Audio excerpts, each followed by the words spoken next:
Buonasera e benvenuti a questa edizione di TG Sicilia. I titoli del nostro telegiornale. Rapine, estorsioni e droga nel catanese. 11 arresti nell'operazione Catena Spezzata. Una banda armata di cosiddetti cani sciolti terrorizzava le vittime che aggrediva brutalmente durante i colpi. Le mani della mafia sul comune di Custonaci, blitz nel Trapanese, 21 arresti, in carcere anche l'ex assessore Guarano, indagato l'ex sindaco Morfino. Nelle intercettazioni uno degli arrestati diceva: ho incontrato in una grotta Matteo Messina Denaro da latitante. Sprechi nella sanità pubblica, mancano i medici nei reparti d'urgenza e lo Stato arruola medici a gettone, professionisti che arrivano a guadagnare fino a 1.200 euro a turno. A Catania festa per i 100 anni dell'oratorio di Cibali, più spazio nei locali nuovi e una storia antica a favore dei giovani sottratti alla strada e alla criminalità. Calcio pazza notte al Barbera, il Palermo acciuffa lo Spezia al 104esimo, finisce 2-2, domani torna in campo il Catania che in trasferta sfida il fanalino di coda Monterosi.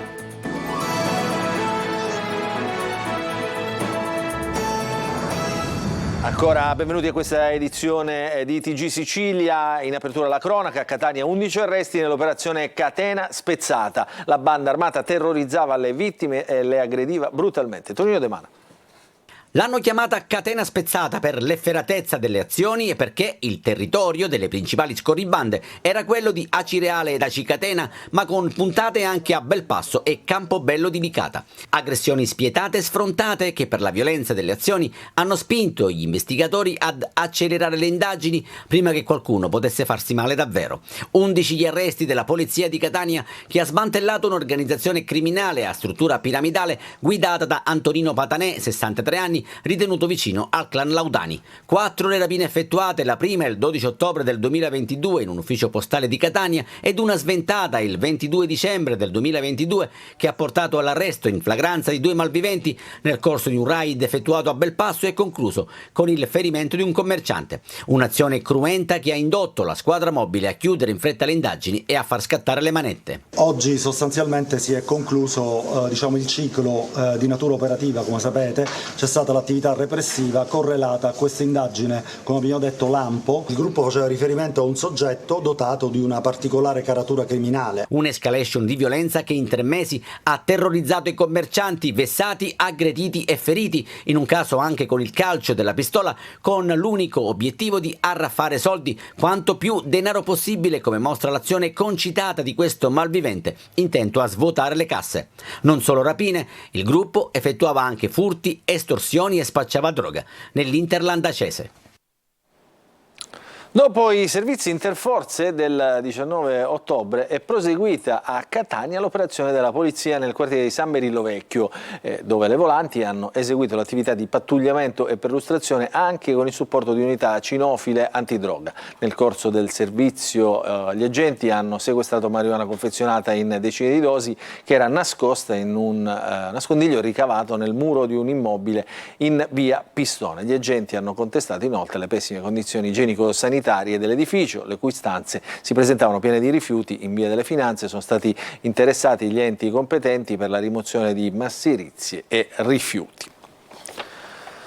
Adesso ci spostiamo nel Trapanese, le mani della mafia sul comune di Custonaci, blitz con 21 arresti, in carcere anche l'ex assessore Guarani, indagato e l'ex sindaco Morfino, servizio di Laura Spanò. Un'inchiesta antimafia, quella portata a termine nella notte nel Trapanese, che scuote la politica locale, in particolare quella del comune di Custonaci. In carcere sono finite 21 persone accusate a vario titolo di associazione mafiosa, concorso esterno in associazione mafiosa, turbata libertà degli incanti, estorsione e intestazione fittizia di beni. DIA, squadra mobile e nucleo investigativo dei Carabinieri hanno eseguito un'ordinanza di custodia cautelare emessa dal Tribunale di Palermo. L'inchiesta, denominata Scialandro, è coordinata dalla DDA del capoluogo siciliano. Milano. 17 persone sono finite in carcere, 4 ai domiciliari. Secondo gli investigatori sono legate alle famiglie mafiose di Custonaci, Valderice e Trapani. Tra le arrestate l'ex vice sindaco Carlo Guarano e lui il politico finito in carcere. Guarano è accusato di concorso esterno in associazione mafiosa. Con lui tra gli indagati a piede libero anche l'ex sindaco di Custonaci, il medico Peppe Morfino, che ha subito all'alba di oggi una perquisizione. Indagato anche l'ex assessore Giovan Battista Campo. C'è anche un altro politico indagato, un attuale consigliere comunale. Numerose le perquisizioni, gli investigatori hanno acquisito documentazione tecnico-amministrativa e contabile al comune di Custonaci.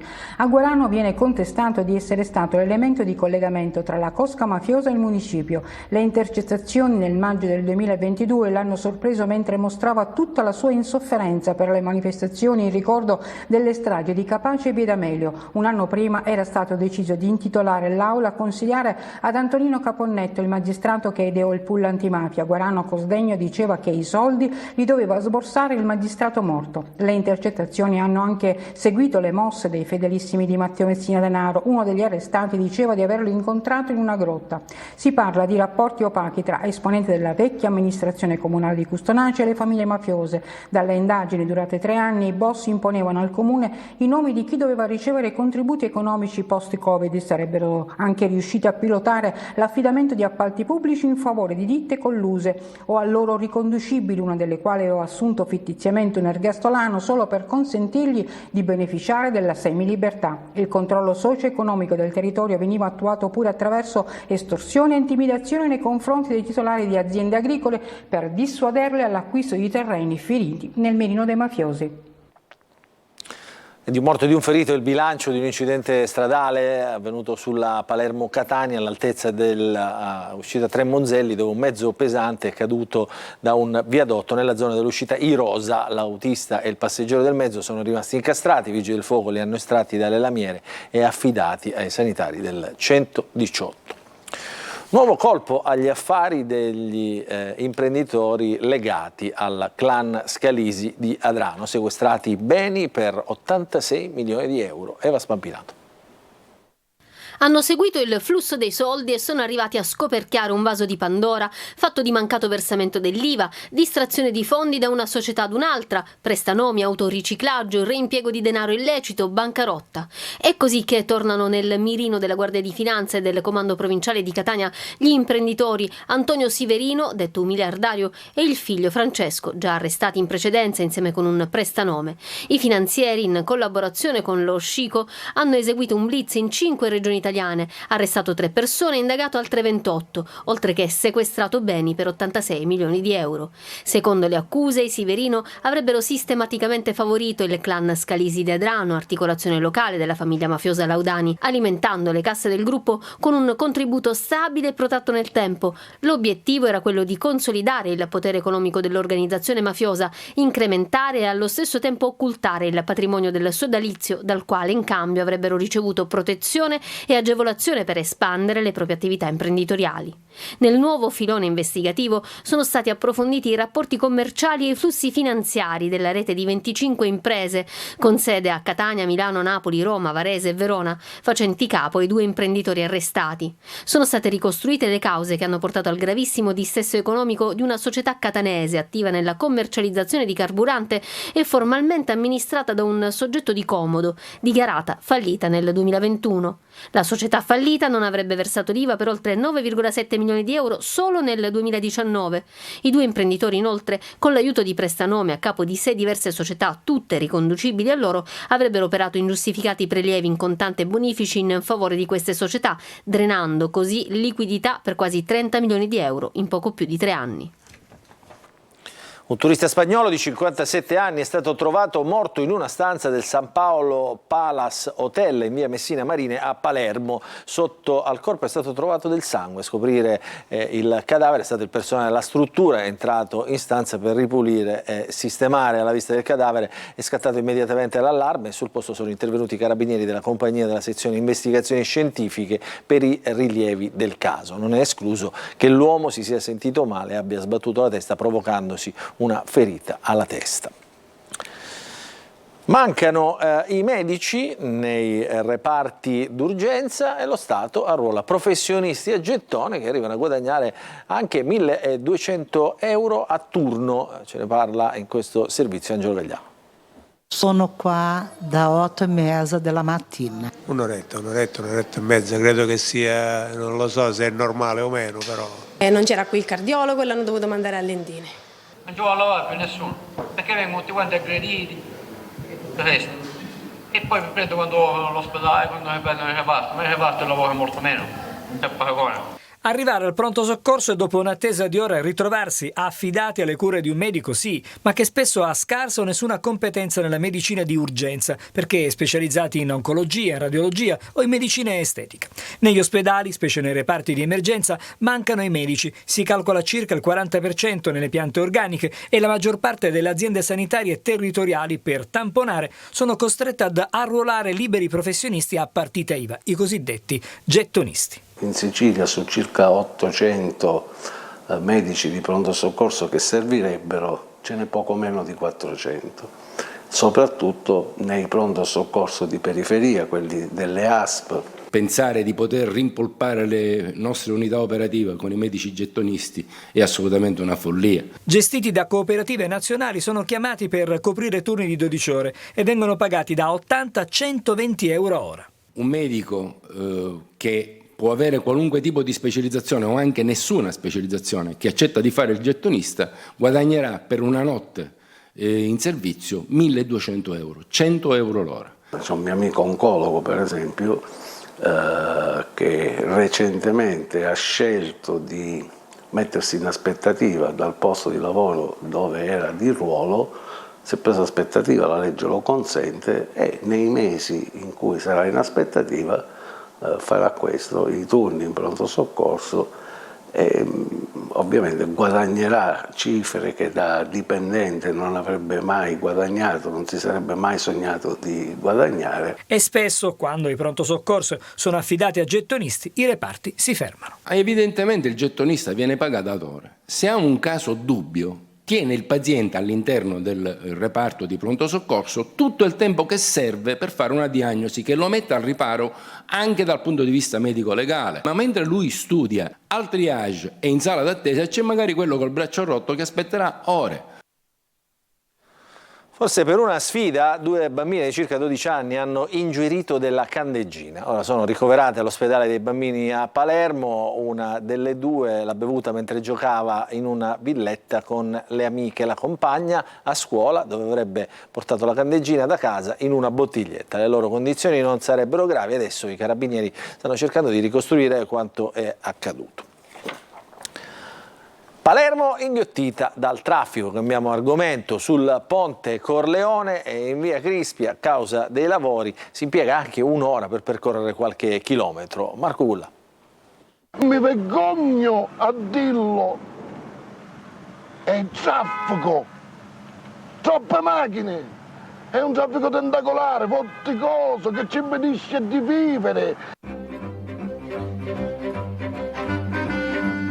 Forse lo zio di Johnny Stecchino nel celebre film Tanto torto non aveva. Uno dei problemi della città di Palermo è proprio il traffico. Tentacolare, come dice lui. E in effetti, guardando le immagini odierne, non ci andiamo tanto lontani. Questo è Ponte Corleone. A causa degli ennesimi lavori su una delle careggiate, questo è il risultato. Una coda di auto infinita. E ci vanno nemici, famiglia contro famiglia, troppe macchine. Troppe macchine, vero, ma anche lavori in 2 parti nevralgiche della città, come appunto sul Ponte Corleone e poi in via Crispi, altro snodo cruciale della viabilità palermitana. Anche più di un'ora per percorrere alcuni chilometri, una città sempre più assediata dal traffico quotidiano che in alcune ore della giornata diventa davvero estenuante per tutti gli automobilisti. Chiediamo all'assessore comunale all'urbanistica quale può essere la soluzione. I problemi del traffico di questa città si risolvono, intanto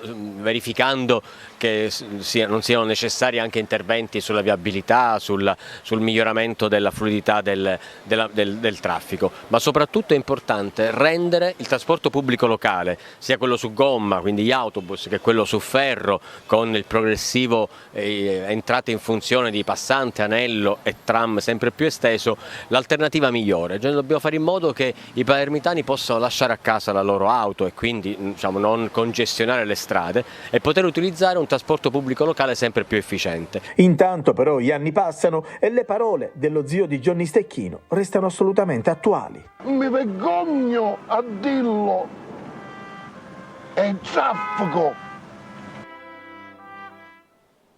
Beh, insomma, il traffico è davvero il problema.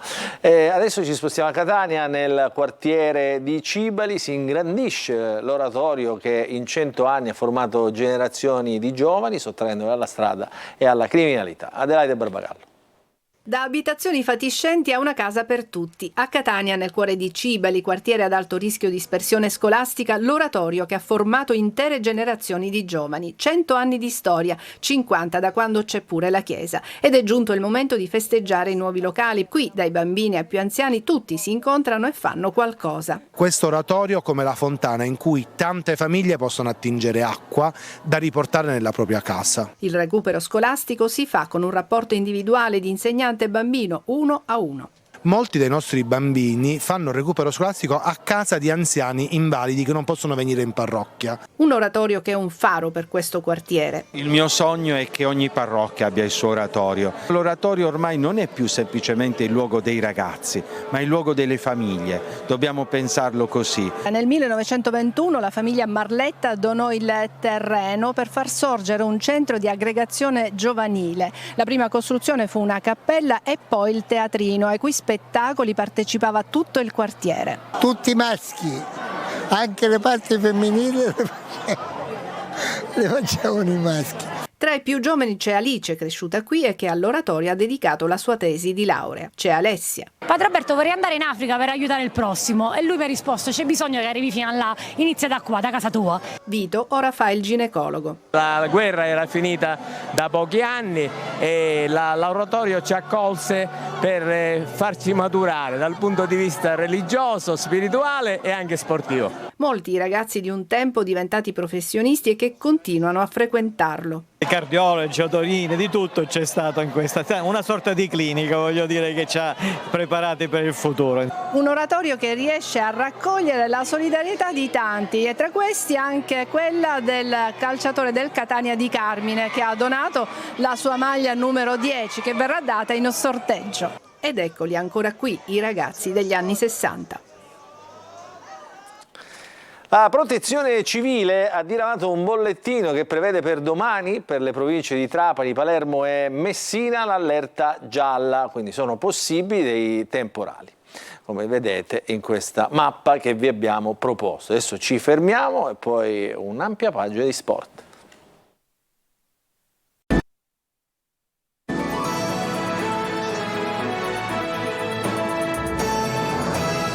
Ancora ben trovati nella seconda parte del nostro TG Sicilia, parliamo di calcio, cominciamo con il Palermo perché ieri è stata una notte pazza al Barbera, i rosanero acciuffano lo Spezia al 104esimo minuto, proprio nel finale del recupero finisce 2-2, ci pensa Stulac a regalare un punto insperato alla compagine guidata da Corini, ce ne parla Marco Gullà.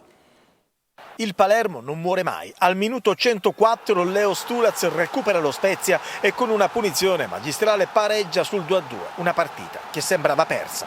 E invece il Palermo non si è arreso, è risalito dallo 0-2 al 2-2, un punto che ha il sapore quasi della vittoria. Una partita pazza, quella del Barbera, non adatta ai deboli di cuore. I 30.000 sugli spalti chiedono una vittoria, ma è lo Spezia a giocare meglio sin dall'inizio e a creare occasioni. Così dopo un salvataggio di Piacelli, Henderson alla mezz'ora regala palla a Reca che dal limite dell'area sfodera un tiro a giro che brucia l'estremo difensore rosanero. È 0-1.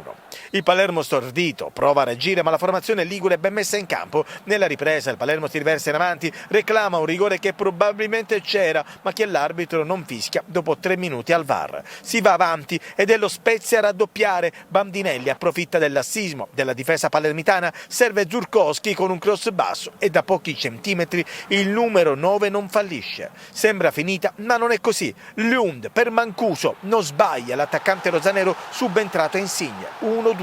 Il Palermo crea, tira in porta, ma non riesce a pareggiare. La partita regala ancora emozioni, le più belle per il rosanero. Dopo un presunto calcio di rigore al 102esimo per una spinta di Bertola su Soleri, Forneo assegna il calcio di punizione dopo aver stabilito al VAR che il contatto è avvenuto fuori area. Ci pensa Stulac a fare 2-2 e a mandare in estasi il popolo del Barbera. Le due squadre hanno accettato il confronto, hanno cercato di superarsi sino all'ultimo secondo.